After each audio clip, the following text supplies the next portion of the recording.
Vos réactions nous intéressent avec Paulus Agathon. Paulus, ça va Paulus? À grande forme ou pas? Oui, ça va, c'est à ça grande va. forme? Ouais. D'accord. Vous voulez pas faire un peu de boxe là? Non, face à Zach, je préfère rester dans mon coin. D'accord, allez-y.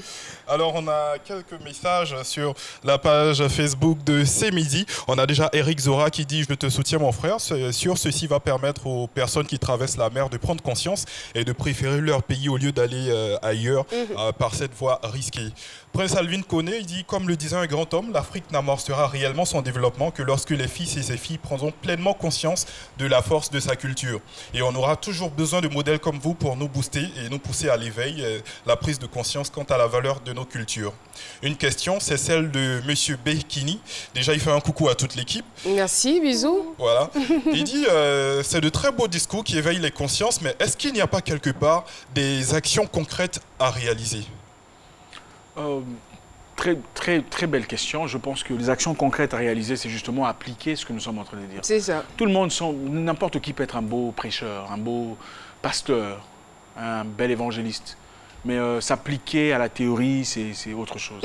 Et nous allons dans des communautés religieuses, nous entendons la parole, nous écoutons la parole, mais combien on pratique? Il faut commencer à pratiquer l'amour, la patience, la tempérance, la gentillesse, l'assistance. Nous en avons besoin. C'est aisé pour vous d'appliquer ce que vous prônez?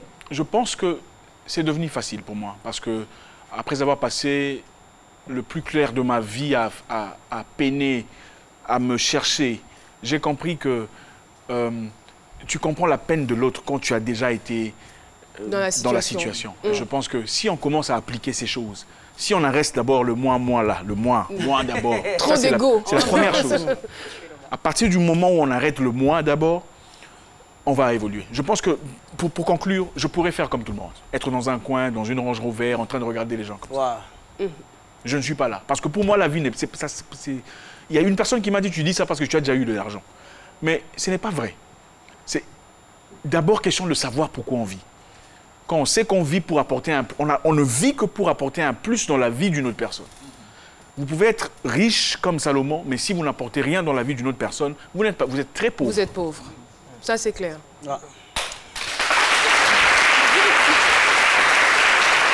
Un très beau discours qui va me permettre de vous dire au revoir, parce que moi, je ne serai pas là demain. Oui, je reviens lundi, on est déjà jeudi. T'inquiète pas, je vais essuyer tes larmes. Néanmoins, je vous donne un rendez-vous sur Fréquence 2 de 19h à 21h pour l'émission Un truc de ouf avec Tia, Yves-Marie, Prince Elby ce soir. Voilà. Merci beaucoup. Paulus Agathon. Merci.